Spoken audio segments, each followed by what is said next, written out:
Hello students, कैसे? बढ़िया जी, first class. Yes sir, हम सारे लोग मस्ती में हैं। आज हम लोग अपने ICAI CA इंस्टीट्यूट की वेबसाइट पर एक क्वेश्चनरी दिया गया है जो आपको case scenario as well as MCQs के बारे में है। तो मैं ये नहीं कहूँगा कि ये क्वेश्चंस केवल इंटरमीडिएट के लिए हैं, फाइनल के लिए भी हैं। जहां जहां टैक्सेशन की बात आती है वहां वहां ये आपको हेल्पफुल होंगे। फाइनल वाले इसको एज अ बेसिक कंसेप्ट के तौर पर देख सकते हैं। फाइनल में भी उनकी एक केस सिनेरियो और MCQ आई है, बुक अलग से पब्लिश हुई है। हम आज इसी बुक की बात करेंगे, booklet on MCQs and case scenario. Clear? जरा देखते हैं क्या है इसमें, और डेली हम लोग कुछ ना कुछ क्वेश्चन सॉल्व करेंगे इसमें से। देखते हैं क्या है MCQ, देखा जाए। यस सर, तैयार हैं? हाँ, ये MCQ आप तभी करने की कोशिश करेंगे व्हेन यू हैव कंप्लीट और you have done all the chapters in a sequence way. Clear? चलिए आगे बढ़ते हैं। क्वेश्चन नंबर 1 देखते हैं क्या कहता है। कहता है टैक्स लायबिलिटी। हम यहां पर लिखते जाएंगे किस किस टॉपिक से रिलेटेड है। ये आपका क्वेश्चन है टैक्स रेट से। ये भी क्वेश्चन है आपका टैक्स रेट्स। ये क्वेश्चन है आपका tax rates, and again this question is from tax rates. तो देखते हैं क्या है, क्या कहता है। पहला क्वेश्चन कहता है tax liability of mister Saral who attend the age of 60 years on 1 अप्रैल।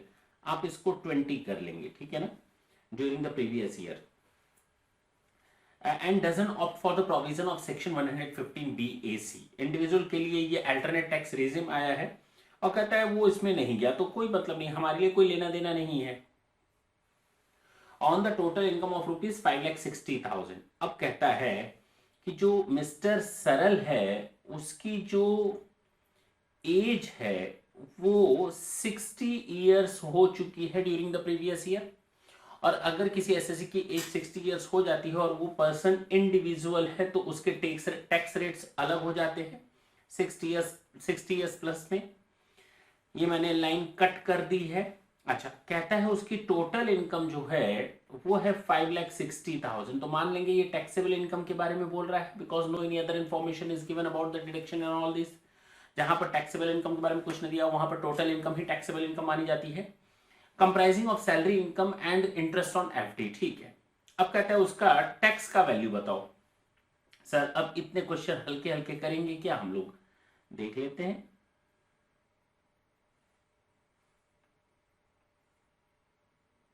आपको ये मालूम है ना कि हम लोग फर्स्ट 3 लाख तक, यानी सीनियर सिटीजन के केस में क्या करते हैं सर, मालूम है। सुपर सीनियर सिटीजन की बात नहीं हो रही, सीनियर सिटीजन यानी 60 years plus but less than 80 years. ठीक है ना, इसके बारे में बात हो रही है। अप टू ₹3 लाख नील होता है। लेकिन अगर मैं बोलूं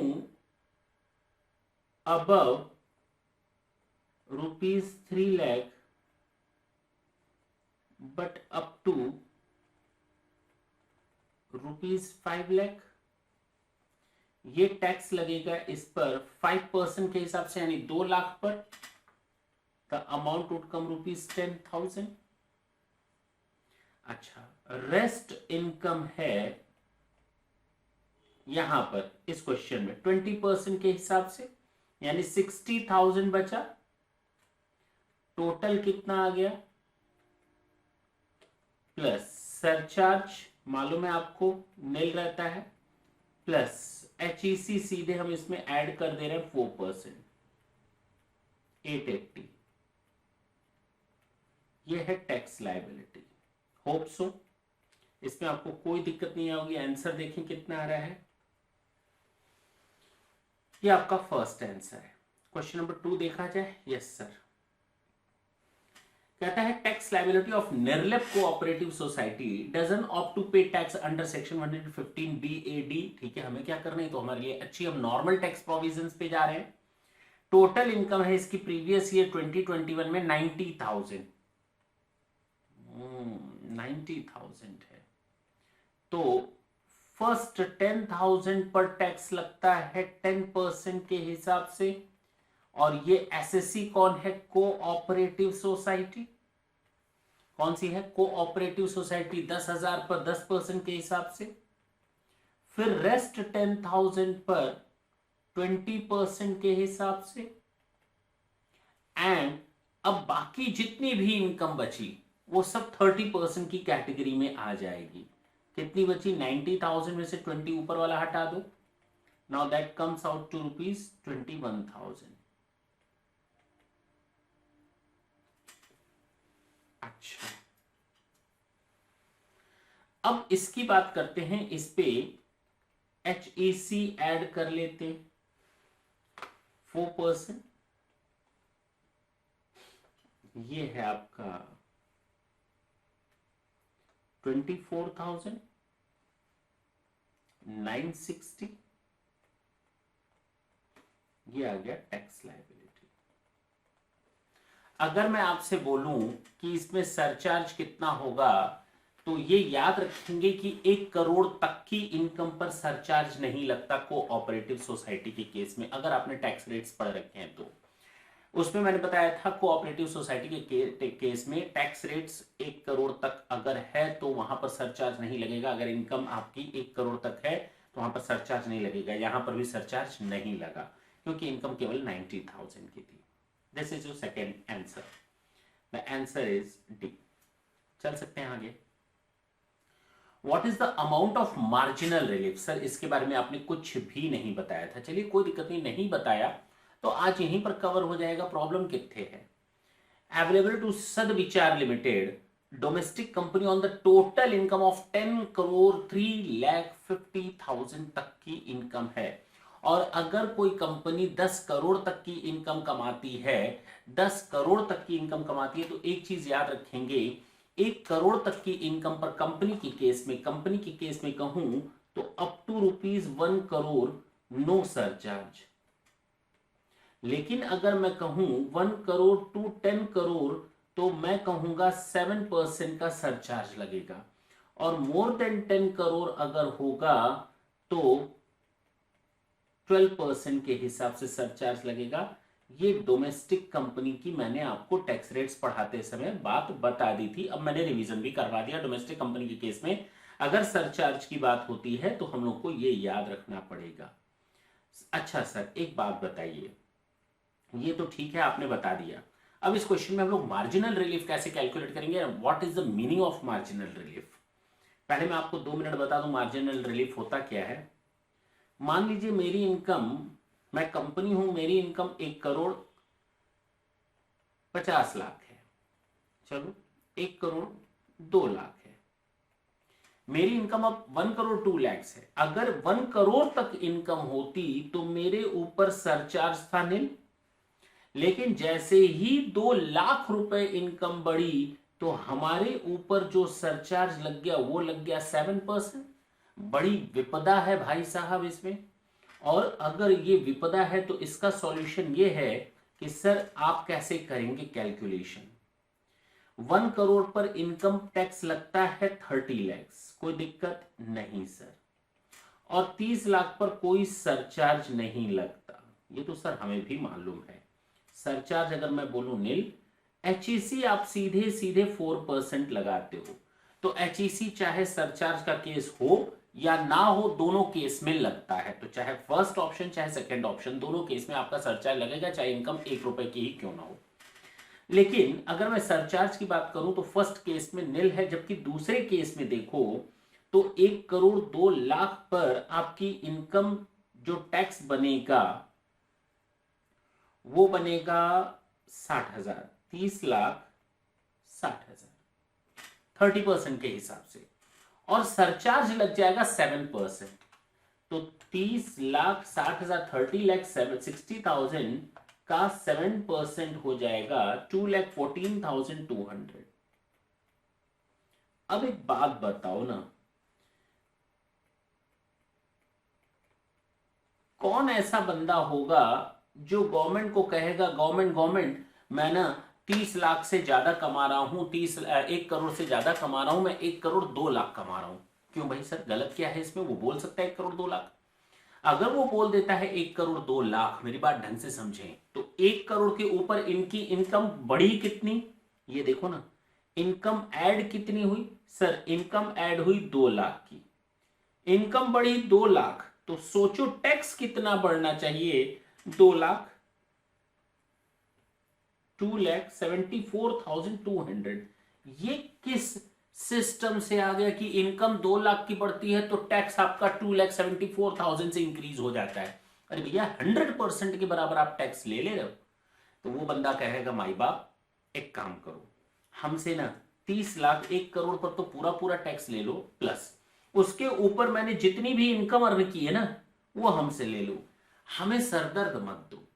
हमसे ना तुम 32 लाख 32 लैक्स ले लो। मेरी बात समझना, वो गवर्नमेंट को कहेगा 30 लाख 1 करोड़ मेरी इनकम मानो, मैंने जो 2 लाख कमाया है ना मैं पूरा पूरा तुम्हें डोनेट कर देता हूं एज अ टैक्स। बोल सकता है, हाँ बिल्कुल बोल सकता है। ये वही 2 लाख है जिसको हम कहेंगे, देखो ना, अब वो कहेगा अब हमको मार्जिनल रिलीफ चाहिए। तो normally the tax was 32,74,200, but actually he get here 74,200 का बेनिफिट, ताकि उसका अमाउंट आ जाए 32 लाख। क्योंकि वो गवर्नमेंट को कहता है मुझसे 2 लाख रुपए ले लो, तो वो उतना ही गवर्नमेंट को टैक्स देना चाहेगा। तो आता है एक्चुअल में टैक्स, जब हम कैलकुलेशन करेंगे, that comes out to 32,74,200, but he'll get the marginal relief of 74,200. Now after getting the marginal relief, he'll add the amount of HEC as at the rate of 4%. Is it clear? That was the scenario. What will we do here in this question? Question number 3. उसकी income है 10,03,50,000 बस।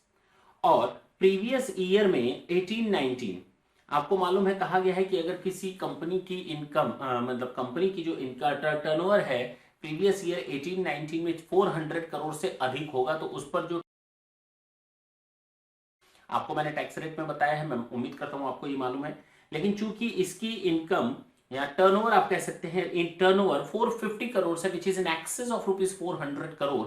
तो अगर turnover company का 400 करोड़ से अधिक है financial year 18-19 में, तो उस केस में जो हमारा टैक्स रेट होगा वो नॉर्मल 30% रहेगा। अगर यही 400 करोड़ के नीचे रहता तो टैक्स रेट उसका 25% ही रहता, उसका टैक्स रेट 25% ही रहता। उम्मीद करते हैं ये चीज आपको समझ में आ रही है। हाँ सर बिल्कुल समझ में आ रही है। अच्छा वापस आते हैं इधर, ध्यान इधर देते हैं। क्या कहता है कि अब 10,03,00,000 10,03,50,000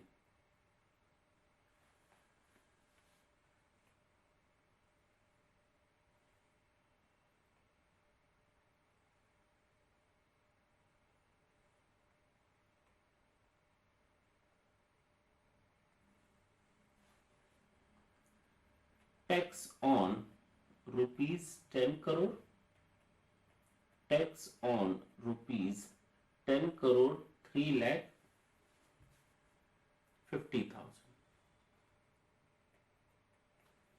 अच्छा देखते हैं कितना रेट है tax as at the rate of 30%, 3 crore और 3,01,05,000। ठीक, अच्छा ये टैक्स आ गया, प्लस सरचार्ज। अगर 10 करोड़ तक की इनकम है तो 7% के हिसाब से लगेगा 21 लाख। और अगर 10 करोड़ से अधिक है तो सरचार्ज लगेगा 12% के हिसाब से।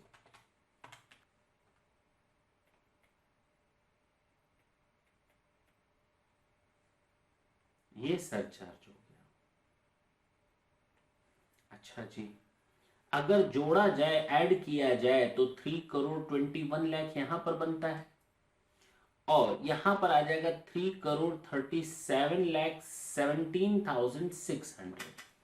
अब सोचो, उसकी इनकम केवल बढ़ गई 10 करोड़ के ऊपर। इसका डिफरेंस निकालो, देखो इधर, ये इसका डिफरेंस अगर निकाला जाए तो इनकम ऐड हुई है उसकी केवल 1,05,000 से, ये इनकम बढ़ गई, लेकिन टैक्स उसका ऐड हो गया 16,17,600। ये तो मजाक बना रखे हो टैक्स का।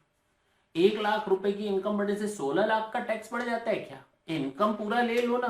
तो ये गवर्नमेंट से कहेगा माई बाप, तुम हमसे 3 करोड़ 21 लाख पूरा पूरा 10 करोड़ की इनकम पर टैक्स ले लो, प्लस ये जो 1,05,000 की इनकम ऐड हुई है ना, हमसे पूरा का पूरा इनकम ले लो 1,05,000। मेरी बात ढंग से समझना।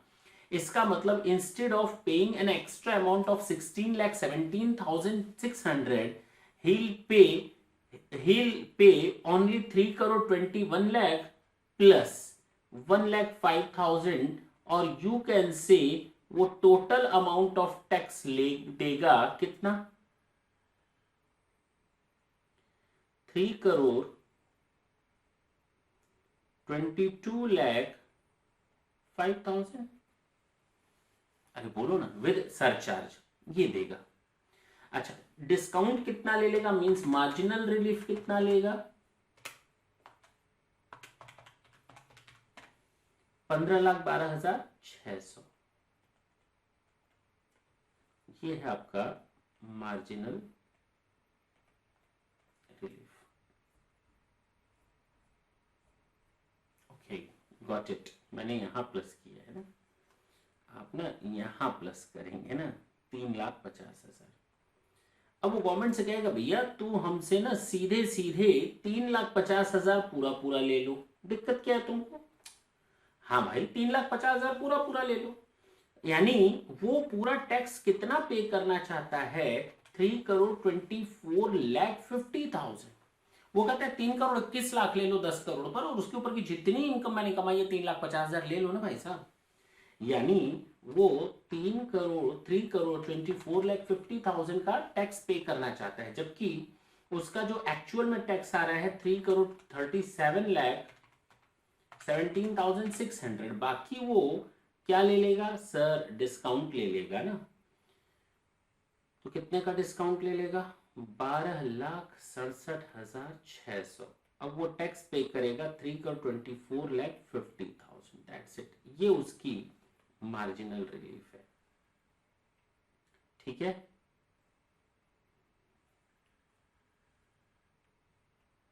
ये इसकी मार्जिनल रिलीफ है। समझ में आया क्यों? जी सर। जरा देखिए, 3,50,000 माइनस 16,17,600, इन दोनों का डिफरेंस जब आप निकालेंगे तो अपने आप आ जाएगा 12,67,600।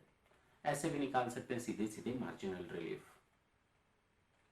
अच्छा, नेक्स्ट क्वेश्चन की ओर चलें। बिल्कुल सर, दौड़ा दीजिए। Question number 4, the tax payable by Dharma LLP on total income of 1 crore 1 lakh for previous year. Dharma LLP, तो एलएलपी के केस में 1 करोड़ तक तो नील रहता है, उसके ऊपर ही सरचार्ज आता है। देख लेते हैं, तो उसको निकालना है टैक्स 1 करोड़ 1 लाख का। 1 करोड़ 1 लाख पर एलएलपी के केस में हमको टैक्स निकालना है। 1 करोड़ तक हमारा नील रहता है, लेकिन 1 करोड़ से ऊपर हमारा 12% के हिसाब से सरचार्ज आ जाता है फॉर्म और एलएलपी के केस में। तो अप टू ₹1 करोड़ आप यहीं लिख लीजिए, सरचार्ज है nil, excess of ₹1 crore 12%। That's it. ये आपको फर्म और एलएलपी के बारे में याद रखना है। कहता है इसका जो है 1 करोड़ 1 लाख। अच्छा जी, सेम ऊपर वाला ही हिसाब किताब बनाने जा रहे हैं हम लोग।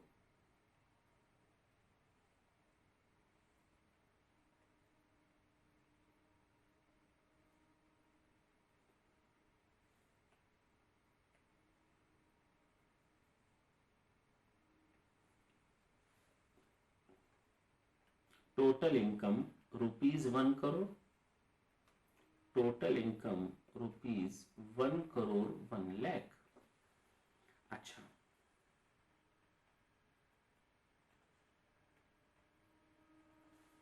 अगर इसकी इनकम 1 करोड़ होती तो, या 1 करोड़ 1 लाख होती तो,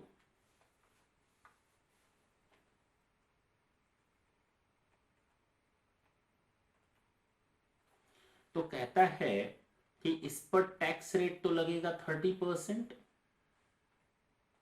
चाहे ये केस हो चाहे ये केस हो, यानी टैक्स अमाउंट आ जाएगा 30 लाख, और यहां आ जाएगा 30,30,000, ठीक है ना। प्लस सरचार्ज है फर्स्ट केस में नील 1 करोड़ तक, और 1 करोड़ के ऊपर सीधे सीधे 12% आ जाएगा, तो 30,30,000 का 12%।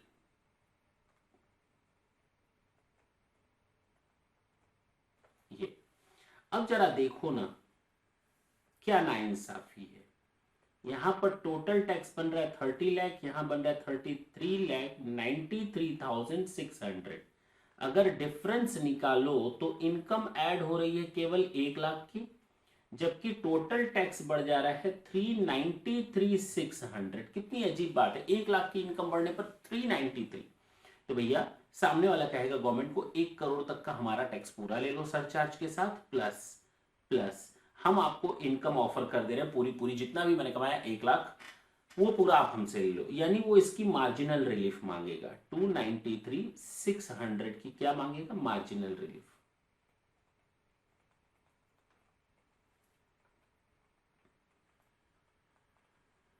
और ये आ जाएगा सीधे आपका 31 लाख। अच्छा, इसमें ऐड कर देंगे हम लोग HEC 4%।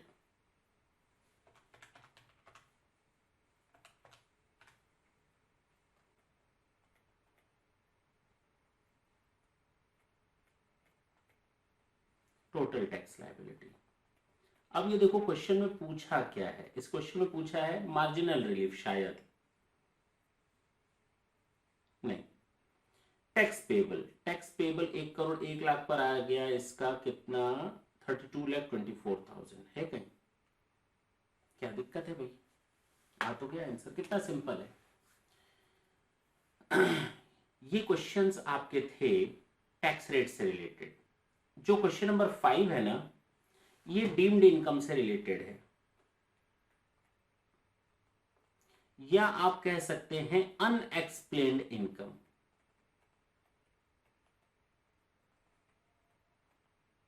मनी और इन्वेस्टमेंट, क्रेडिट्स, कुछ भी हो एक्सेट्रा, सेक्शन 69 69D इस तरह के सेक्शंस हैं, और उसमें साफ साफ बोला गया है कि इन तरह की इनकम, अगर आपकी कोई मनी है, अमाउंट ऑफ इनकम है, इन्वेस्टमेंट है, प्रॉपर्टी वगैरह खरीदी, जिसका आप कोई एक्सप्लेनेशन नहीं दे पा रहे, अगर आप एक्सप्लेनेशन नहीं दे पा रहे तो आपके ऊपर जो टैक्स रेट लगेगा वो लगेगा 60% प्लस सरचार्ज लग जाएगा आपके ऊपर 25%। इसका मतलब टोटल हो गया 75%, 60% का 25%, 15% यानी 75%, प्लस HEC लगेगा 4% ऑफ 75%, ये हो जाएगा 78%। टोटल टैक्स नेट इतना लग जाएगा अगर अनएक्सप्लेन्ड इन्वेस्टमेंट अमाउंट है तो। कहता है एक मिस्टर रमन है जिसने कोई सेटिस्फैक्टरी एक्सप्लेनेशन नहीं दिया असेसिंग ऑफिसर को 7 लाख के इन्वेस्टमेंट पर जो उसकी बुक्स ऑफ अकाउंट पे दिया हुआ है, क्या लगेगा उसके ऊपर टैक्स। तो अब सीधे सीधे निकाल लो ना, 7 लाख का 78%, that comes out to 5,46,000। This is your answer. तो 7 लाख का 78% कैसे आया आपको समझ में तो आ गया होगा। That was your answer. Next session में हम लोग क्वेश्चन नंबर 6 ऑनवर्ड बढ़ेंगे। ये थे आपके question number 1 2 question number 5। Is it clear? पक्की बात है, इसमें कहीं कोई दिक्कत नहीं है सर। नेक्स्ट सेशन में फिर मिलेंगे, तब तक के लिए tata and bye bye. Thank you, thanks a lot.